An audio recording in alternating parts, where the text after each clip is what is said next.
One of the hallmarks of a great player, obviously, the ability to take their game to another level when in the playoffs. Kevin Durant, Kawhi Leonard certainly have done that. Who's been the most impressive so far, Max? Kawhi Leonard, who was brought in by Masai Ujiri, probably the best GM in the league, to president of basketball operations, to be the best player on a championship team, which Kawhi Leonard has already done with the Spurs. He got the MVP of the series because of his defense on LeBron, but also he was, if not their primary scoring option, among the primary scoring options.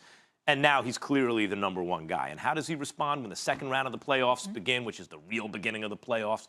By dropping 45 and playing lockdown defense on the other end. He's been the best player in the second round so far. He's been exactly what Toronto's needed. Let's not forget, Stephen A., when last seen healthy, he had a 20-point lead on a stacked Golden State team. And as soon as he went out with injury, the series was over. The answer is Kawhi Leonard. Only subpar game Kawhi Leonard has had in these playoffs was Game 3 against Orlando. They won by 5. He dropped 16 points. That game shot 5 of 19 from the field. Outside of that, he's been exceptional each and every single game. So I'm not going to sit up there and summarily dismiss that answer. It's just that when you are a superstar the magnitude of a Kevin Durant, and you are being lambasted because of the gimmick defense Doc Rivers had the Clippers employ against you and the Patrick Beverley stuff and all of that stuff, and you sit up there and you follow up, y'all know who I am, you know who I am, by averaging 40 on 40% shooting from 3 and just eviscerating everybody. 38 in the first half in the closeout Game 6, 50 for the game, 45 another day. I mean, I'm gonna go with KD, but I can't take away props from Kawhi Leonard either. Yeah, and by the way, a couple other guys who deserve honorable mention in this: Kyrie and Horford. And the fact that they're on the same team takes it away a little bit. Perfect segue for me, Max Kellerman, because Paul Pierce called this series over after one game. Have the Celtics figured out the secret to slowing down Giannis and beating the Bucks? No, it's one game. Now, Giannis has to adjust. This is what the playoffs are about at the highest level. Giannis can't shoot. This is the test case to see if in the modern NBA, a guy without a shot can still be the best player. Because you can't be better than Giannis and not have a shot, right? When you walk away from Giannis, he'll hit the open shot. He did that a couple times in Game 1. But basically, Giannis was not making good decisions with the ball when he would drive. And they'd wall off the paint. You got to make good decisions. And Stephen A., Giannis is a great passer, underrated.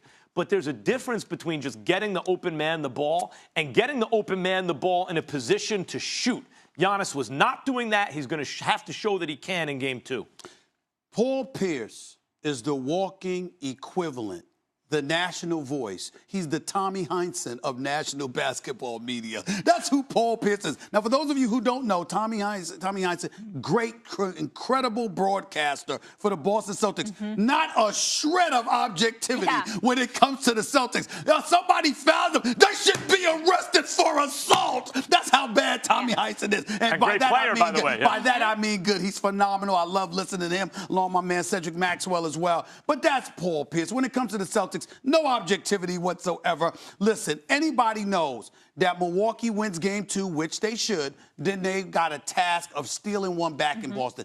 This series is not over, but I will concede this. If Boston wins Game 2, it's over. I will concede that. Now, Paul Pierce had said if they lose Game 2, if Milwaukee lose Game 2, it's over. I would have rolled with him. And the fact that he was willing to say that after Game 1 just shows that he's the Tommy Heinsohn of the national media. And you feel like if the 76ers win Game 2, it's also over as well. No, I think if the 76ers win Game 2 or lose Game 2, that series is over either way. I'll say this. Game 2, Milwaukee-Boston, could prove to be the most important single game in this entire postseason, either conference. Because if Milwaukee can scratch out a win and then they get Brogdon back, they have a chance to run the table. They have a chance to win the championship this year. If they lose, it's over. The only reason I somewhat disagree with you is that I think it would shock the basketball world if we saw a Philadelphia 76ers team beat Toronto. Because we see it as such a mismatch with the questionable health of Joel Embiid, with the absence of depth, with the inability. Tobias Harris, Kawhi Leonard scored on all 5 shots against Tobias Harris. He scored on 5 of the 6 shots he had against Jimmy Butler. Ben Simmons did a better job, but Kawhi Leonard has had a field day with the Sixers. He's 14-0 against them in his career, 4-0 this year with Toronto. You look at the situation for what it is. I think any of us would be shocked that if Philadelphia would have beat Toronto.